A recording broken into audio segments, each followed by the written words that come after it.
राधे राधे दोस्तों, जय श्री कृष्णा। स्वागत है आपका हमारे चैनल पर। चलिए, आज की कथा आध्यात्म से जुड़ी हुई है, क्योंकि ये पौराणिक कथा नहीं है। ये एक ऐसी कथा है जो मानव जीवन को कब आध्यात्मिक तरफ लेके जाए यह उसे खुद भी नहीं पता चलता है। इसी कहानी से ये हमको जानने को मिलता है कि कभी कभी कोई चीज़ें हमारे जीवन में इतनी तेज़ी से बदलाव ला देती है, एक झटके के समान हमको छू के जाती हैं और पूरा जीवन ही जैसे बदल जाता है। तो चलिए, आज इसी से जुड़ी हुई यह कथा है और आज की कथा है खटखटा बाबा की। खटखटा बाबा की कहानी की शुरुआत होती है 1905 में। उत्तर प्रदेश में तब के सेंट्रल प्रोविंस में इटावा में एक डिप्टी कलेक्टर हुआ करते थे और उनका नाम था पंडित शिव प्रसाद चौधरी। वे मूल रूप से तो कश्मीरी पंडित थे। उन्हें मिस्टर सपरू के नाम से भी बुलाया जाता था। सपरू जी अपना दिन भर का काम समाप्त करके जब रात को 10 बजे सोने आते थे तो उनके जो सहायक उन्हें प्राप्त हुए थे उनका नाम था मनोहर। जैसे ही सब साहब आते थे, मनोहर उनकी सेवा में लग जाते थे, क्योंकि मनोहर का यही काम था। उनके नहाने धोने खाने पीने का पूरा प्रबंध मनोहर के जिम्मे था। जब सपरू साहब के सोने का समय हो जाता तब वह मालिक के पैर दबाता और उनके सो जाने पर ही वह सोता था। एक दिन की बात है, ऐसा ही हुआ। सपरू साहब सोने के लिए आ चुके थे और मनोहर उनके पैर दबा रहे थे। तभी सपरू साहब ने मनोहर से कहा कि हे मनोहर, आज एक अच्छी सी कहानी सुनाओ, क्योंकि आज मुझे नींद नहीं आ रही है। सपरू साहब के ऐसा कहने पर मनोहर बहुत सोचते सोचते फिर एक कहानी सुनाना प्रारंभ किया। कहा कि आज हम आपको एक अहंकारी राजकुमारी की कहानी सुनाते हैं।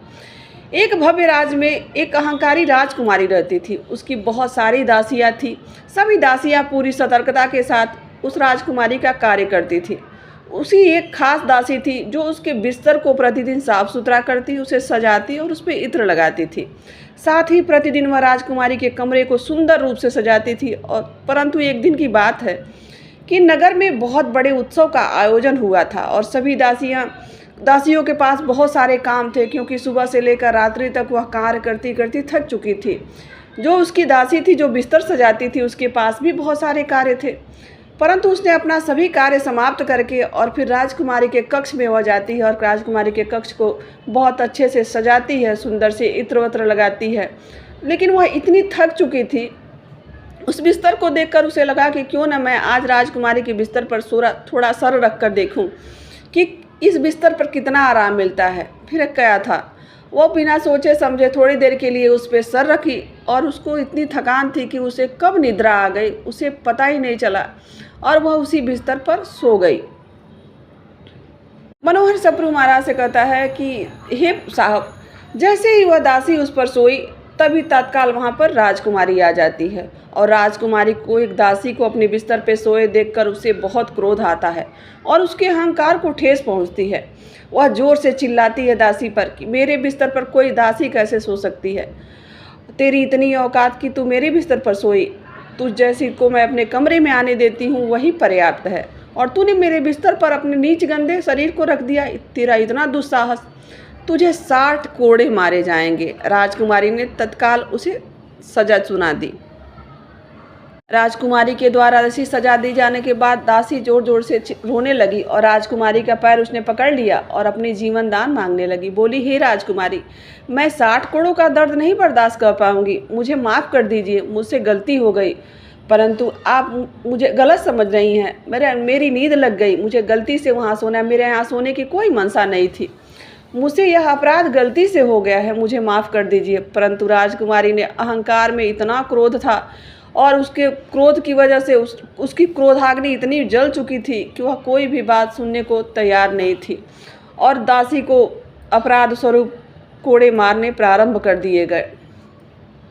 दासी उन कोड़ों के कष्ट से चिल्ला रही थी। जब लगभग 30 कोड़े पड़ चुके थे तब वह अचानक हंसने लगी और उसकी हंसी सुनकर सभी वहाँ पर अचंभित हो गए। दासी के इस तरह से हंसे जाने पर राजकुमारी को लगा कि इसका मानसिक संतुलन बिगड़ गया है। फिर वह जोर से चिल्लाकर दासी से पूछती है कि तुम क्यों हंस रही हो? तब दासी ने कहा कि हे धर्म विमुखी राजकुमारी, मुझे ख्याल आता है कि मैं तो चंद क्षण भूल कर बस इस बिस्तर पर सोई तो ईश्वर ने मुझे 60 कोड़ों की सजा दी। तुम तो इस पर ना जाने कितने दिनों से सो रही हो। मैंने तो गलती की कि राजकुमारी के बिस्तर पर मुझे झपकी आ गई। इसके लिए मुझे अपराध अनुकूल दंड भी मिलना चाहिए, परंतु यह दंड तो नीति विरुद्ध और अहंकार अनुकूल है। तुमने अन्याय किया है, तुम्हारे इस अपराध का दंड जाने कैसा होगा। मैं तो एक दिन इस बिस्तर पर सोई तो मुझे इतनी सज़ा मिली, तुम्हें कितनी प्राप्त होगी। मनोहर की कहानी अभी पूरी ही नहीं हो पाई थी कि तभी सपरू महाराज विचलित हो गए और वह अपने कमरे से के शयन कक्ष से बाहर निकल आए। मनोहर पीछे पीछे भागा। मनोहर अपने मालिक से पूछता रहा, साहब मैंने कुछ गलत कह दिया क्या, मुझे क्षमा कर दीजिए। साहब घर से बाहर निकल गए और एक वृक्ष के नीचे जाकर बैठ गए। फिर साहब ने मनोहर से कहा, नहीं, तुमने कुछ भी गलत नहीं कहा, अपितु मेरी आंखें खोल दी।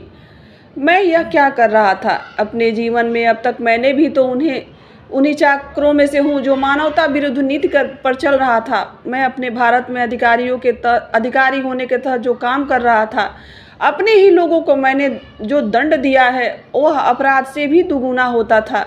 अन्याय तो मुझसे भी हुआ है। मनोहर कुछ समझ नहीं पाया, परंतु सपरू साहब सब कुछ समझ चुके थे और उन्हें आध्यात्म की प्राप्ति हो चुकी थी। उन्होंने अपनी नौकरी छोड़ दी और उन्होंने जीवन में संन्यास ले लिया। अगली सुबह वह उठकर एक सोटा, एक लोटा और एक लंगोटा और एक जोड़ी खड़ाऊं एवं एक गमछे को लेकर घर से निकल पड़े और वह यमुना नदी में घंटों नहाते। भिक्षा में जो अन्न मिलता वह यमुना के किनारे बसे पशु पक्षियों में बांटकर साथ में खाते। फिर वह वन के भीतर जाके पूरे दिन ध्यानस्थ रहते थे। फिर शाम को देर रात तक ग्रंथों का अध्ययन करते थे। तो दोस्तों, वही जो पंडित शिव प्रसाद चौधरी जी, जिन्हें सपरू महाराज के नाम, बाबा के नाम से जाना जाता था, वही बाद में खटखटा बाबा के नाम से प्रसिद्ध हुए, जिन्हें एक उनके सहायक द्वारा कही गई कहानी से आध्यात्म प्राप्त हो गया और उन्हें ईश्वर की तरफ उनका झुकाव हो गया। आशा करते हैं कि आपको आज की कहानी अच्छी लगी होगी। यहाँ तक बने रहने के लिए आपका सभी का दिल से आभार।